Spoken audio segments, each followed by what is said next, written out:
Stoic today in American culture wars. As I said in previous episode, I'll try to reserve my judgment a tad for the reasons I explained. And I'll just repeat, I'm not an American, so I really have an issue of people all around the world taking American problems and in their imagination turning them into their own problems and discussing them supposedly on the same ground and with the same right Americans discuss it. I don't do that. But of course, as America as USA is at least the most influential political entity in the world. Just now, it is quite natural that we who are not part of it and who come from extremely different cultural roots can say something about it because we are also very much influenced by it. And one of those influences which we'll start is expressed in the document that Matt pointed out to me. It's called Boys' Guide to Psychological Practice with Boys and Men,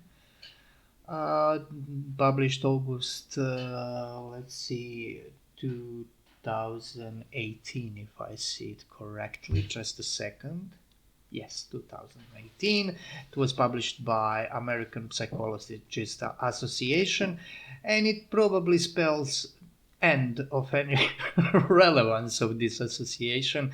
And here I paraphrase Jordan Peterson, not the source I used ever, but he is a psychologist and I consulted his article on this document, and this is more or less what he thinks, because this is the document. I won't go in depth because I went in depth with a lot of documents of this type and it's kind of really getting boring, and I believe that people listening to me or reading my articles are really getting bored with me analyzing this crap.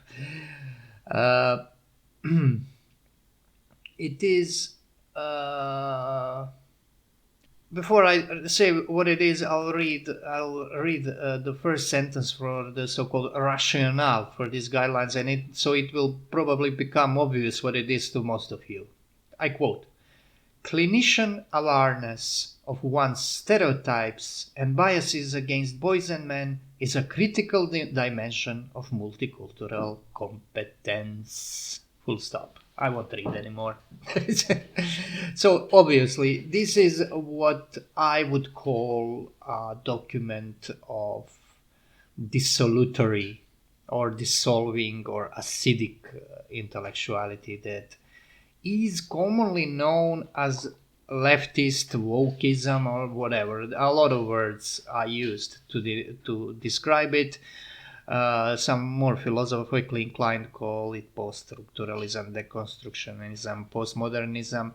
I call it dissolution because I give it a name by its operation, by what it does. And the cause, that is to say, the substance of this thought, is really not entirely clear to me. What is clear to me is what it does. So the very fact that you can call, multiculturalism a competence means that your ability, I guess, to have a knowledge and adjust your behavior and attitudes towards other culture is something technical that has to be trained. This very fact disqualifies it from proper and natural understanding of what human knowledge is, because being able to be tolerant of other cultures or adjust to other cultures or reject some cultures, because there is a culture that is rejected in multiculturalism, and that's European culture, because Europeans invented this multiculturalism, and as the whole purpose of this kind of quasi-philosophy is to dissolve everything. The only important thing is to dissolve European culture, their own. It is suicidal in a way. So this would be, theoretically speaking, this would be domain of ethics, and ethics is not technology. You cannot be trained to be good, because being able to tolerate another, tolerate other culture and mores if they are not completely warped,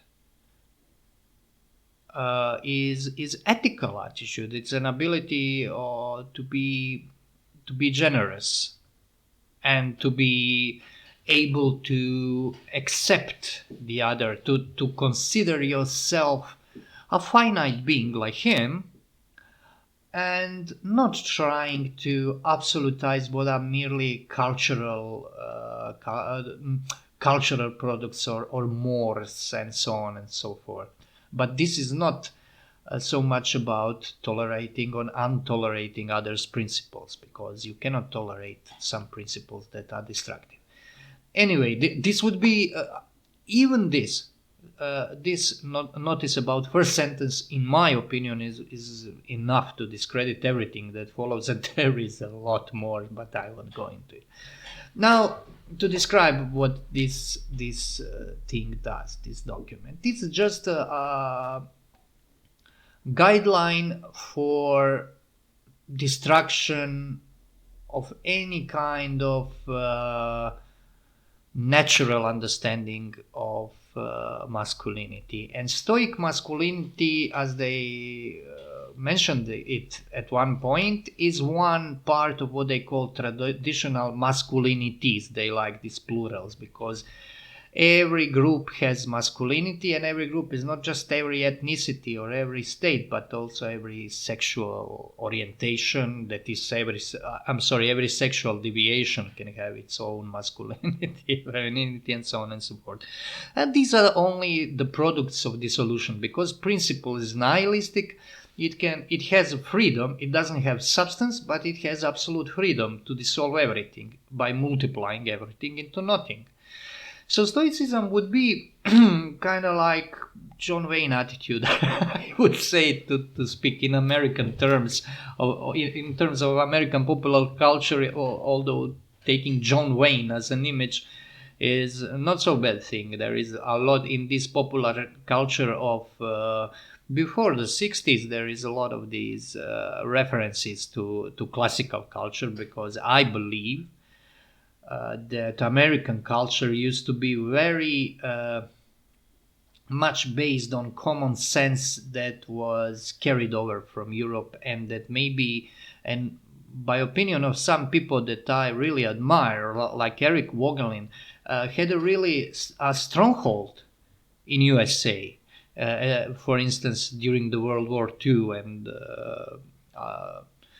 immediately after it, whereas in Europe things went crazy and so on and so forth. And truth be told, this kind of thinking I'm describing here, this dissolving thinking, if we look at the historical representatives of it in philosophy, in academia, they did came from Europe. I don't think this is indigenous to USA, but there are other things we'll talk about that are more close, I think, to American heart, and that are also not good. But now what we see here is wokeism, leftism, doesn't matter. Everybody knows to what it refers. So it refers that LGBTQ will have another letter very soon, and that everything you do, you are already guilty, and that it's in fact based on race and special fluid understanding of race that makes practically every statement or utterance of normal human being a racism, and so on and so forth. So it's a totalitarian ideology that just imbibed the RUF, American Psychological Organization, and has the whole profession of psychology in USA. And this is a destruction that is probably unrepairable. You cannot go back from this. Once you did this, you can in a certain way, because, for instance, in Nazi Germany, everything was Nazified, especially academia. I think they Nazified academia far before industry, because they were aware that they cannot put go-lighters or go-lighter is different thing. These ideological commissars. I don't remember how Nazis called them. Gauleiter was a regional administrator and ideological. To reform the way the people think in factories, but it was quite quick on universities. If you so German science that has admirable tradition, German academic tradition, which is incomparable in some things, was completely poisoned. However, after the Second World War, things got better. Of course, probably never to an extent that they were before 1930s, but they got somewhat better because of the process of Nazification, in denazification in part. So this could theoretically be done in USA in terms of devoking of academia, institutions, that is to say, putting the ringleaders in prison, or at least throwing them out in the street, removing them from the system completely. And then things would probably get better. But I dare you, do it if you can. Because in Nazism, good thing about Nazism was that somebody had to wage war against it, because it was predicated upon the idea of violent conquest for a certain particular ethnos, and it ended as it had to end. But this thing is world spanning because it can include everybody. The premise is inclusion of everybody, and then ideological brainwashing of everybody. And it's not violent in the sense of conquest. It is violent in the sense of purging the language, which is the main feature of ideology, purging the language and recreating into linguistic Frankenstein monster. So I don't see really the wokeization of American academia soon. One of these days, certainly not. So Stoicism, why Stoicism bothers these people? I think it's almost obvious. Because their idea is a popular idea of Stoicism, where Stoics are people who are self-reliant. And this self-reliance, I think that they connect the idea with this American idea of self-reliance of individual. Economic self-reliance, paying your way through life, and ability to withstand risks, to take risks, to build your square meter of life, so to speak, by your own strengths and by your own potentialities, without as possible without much interference from the larger political body or the state, and as I think Americans like to call it, government. So that's one thing, is probably what bothers them. And the other is because in this kind of people, at least theoretically, don't require much psychological help. And they want, what is the problem with this dissolution ideology? They give you a lot of things. They don't take from you, they give you. They want to give you here their psychological help. And don't you dare reject it. So if you are self-reliant, you won't need to accept what they give you. And when they give you something, this something, in fact, it takes away everything from you. So they are making you dependent. They are making young people, especially, I'm sure, young males, dependent, because they make them dependent on somebody, preventing somebody else from insulting them. For instance, one of the first things you learn in adolescence, as we call it, is to take blows, to be rejected by a girl, to be insulted by your peers, beaten up sometimes severely, for nothing but for instance, being the shortest guy in the class or something like that, or the weakest guy in the class. These are things that are part of growing up. Stoic attitude would be, especially for those who suffer much of this, is to suffer it without proverbial losing it. It's a very simple thing. Now, I want to stress, as I already said in our first episode, that this is not really antique Stoicism. This is what we call Stoicism because it resembles the truth that the Stoics uncovered. Because there is a lot of truth in Stoics. One of those is that pathes, or attitudes, emotional attitudes, because in antiquity, in my opinion, emotion was never just an impulse. It is more like disposition, the whole attitude that you take. That these emotions should be under your control, or that rather that you should not be under their control. And as I already said, there is this aspect of following causes and effects, following intelligence rather than these attitudes or emotions, because intelligence is in your power. And this is one very, very good aspect of Stoicism, but Stoics were hardly only ones who preached this, although they had, for instance, Platonists would tell you the same thing, but Platonists had a completely different purpose. There was this purpose, soteria, the purpose of salvation of the soul through intellectual effort, for instance. So much deeper things. Yeah. So, but Stoics were definitely capable of bringing forth a lot of truth. So it is unacceptable for these woke psychologists, these stooges to power that they are.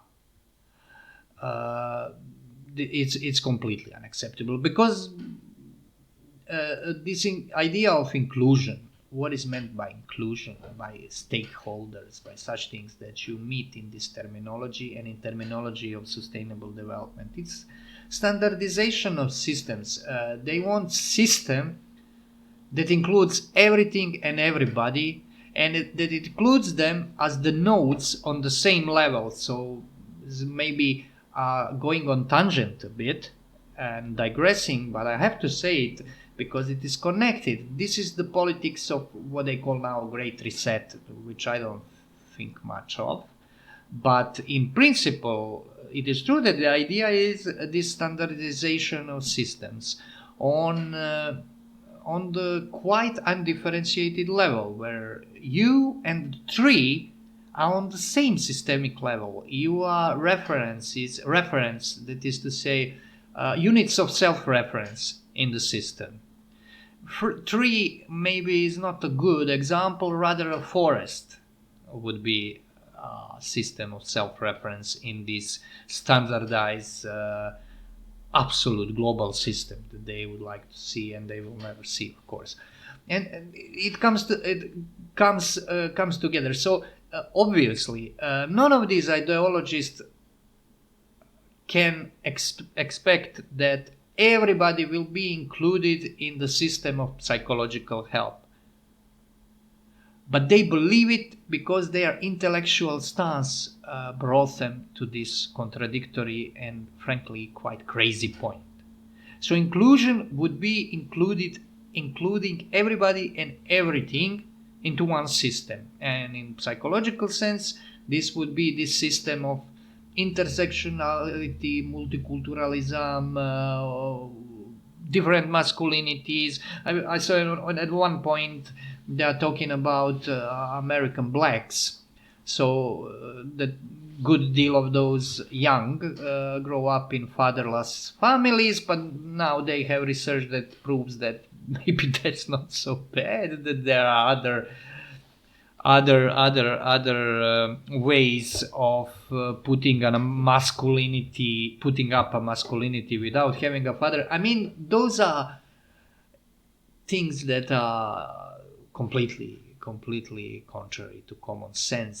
And this is where we'll transition to another standpoint that is seemingly opposite to this one, that is seemingly based on common sense, but has certain things in common with this. We could call it a we could call it liberal standpoint, and it is expressed in the research called Stoicism and Well Being that was conducted in 2020.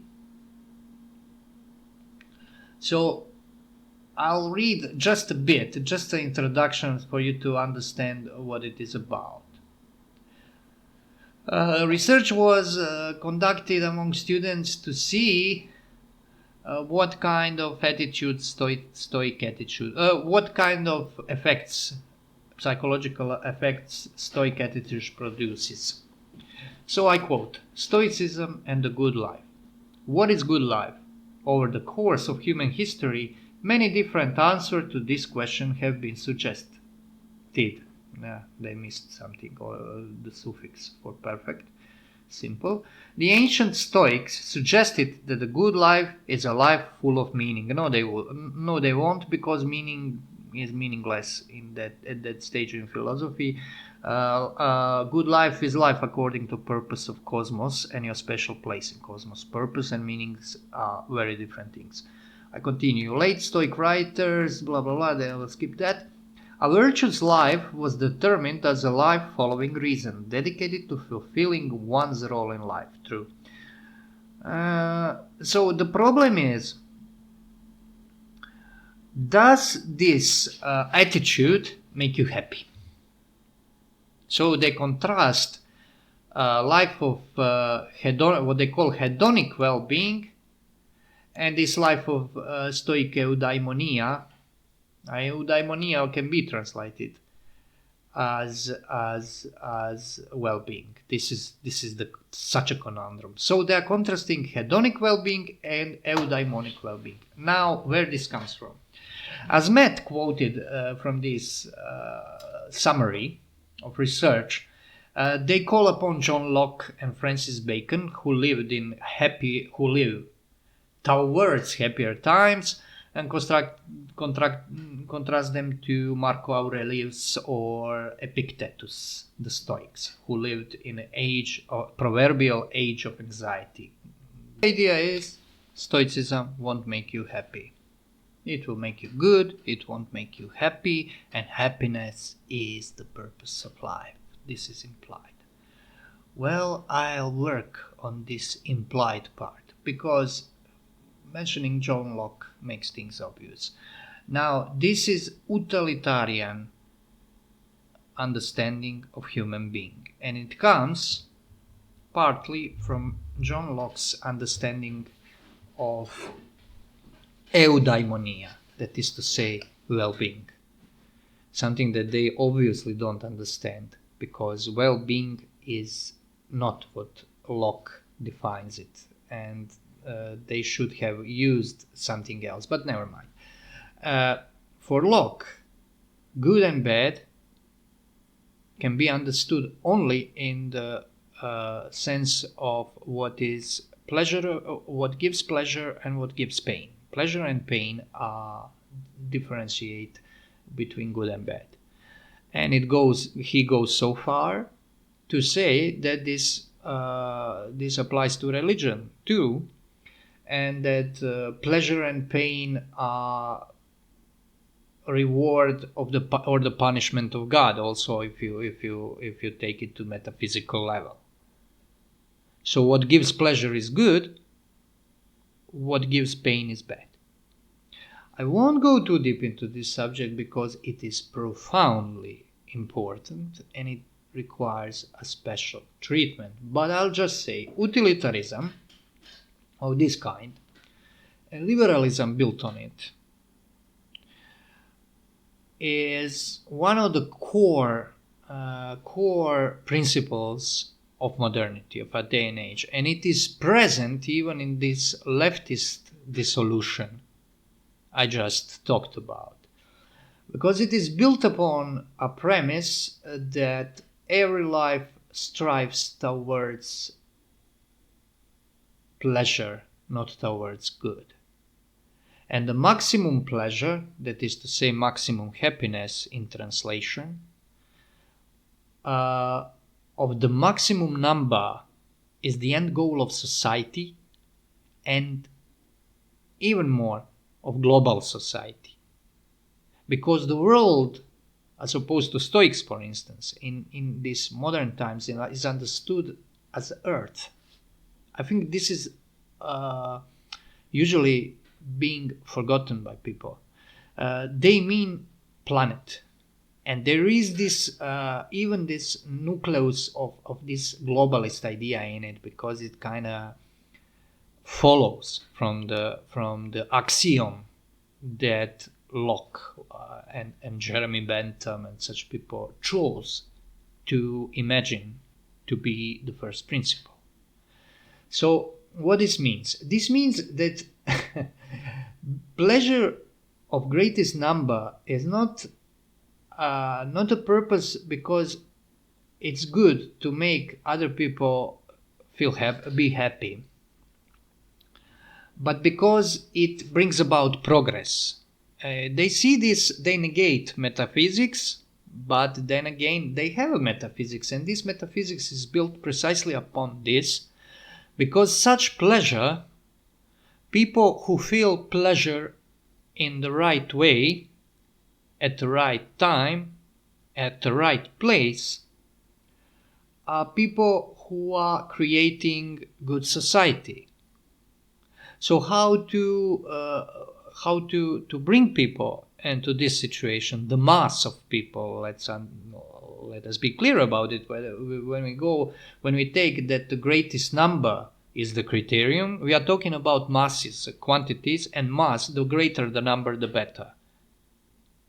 So it's completely irrelevant what qualities these people have. They just have to be mass of people. So talking about mass society and how it is to be regulated. It is regulated by a legislator, by the one who can provide rules that will direct pleasure and pain in the right direction. And are we then to be surprised? One of Jeremy Bentham's most important ideas in his pet project was trying to project the perfect prison, the famous panopticon of Bentham. The prison in which the observer, that is to say the prison guard or prison warden, is always present, and he is also always absent. You cannot know whether he is looking at you or he is not looking at you. And precisely this moment of anxiety puts you, and I'm simplifying, of course, this should be described in minute details, and there'll be opportunities for that. But this is the end result of this construction. That was a real construction. He had an idea of how buildings should look. That this makes you, in fact, your own prison warden. You are regulating yourself. Now, this is not an accident. And the reason is because modernity, in my opinion at least, is totalitarian, if taken in itself, without traces of traditional knowledge of previous ages in the sense of the different qualifications of seculum. Because I don't say the years of Middle Ages were somehow more enlightened and better, although they seem to have been in this sense. But I'm saying that the qualification of the epoch, which comes from out of the confines of the epoch, was different. Whereas in modernity, the epoch, the saeculum, the profane history, tries to qualify itself, but not in the secular sense. It tries to transcend transcend itself and at the same time remain in limits. That is at the same time being metaphysical and non-metaphysical, atheist and theist. It just invents other gods and other metaphysics. So this is one thing. And of course, people who wrote this document and conducted this research were not thinking about this. This is taken as a given. But I'm telling you what is the background. So Stoic attitude does not apply to them for them because it doesn't bring about happiness. And I just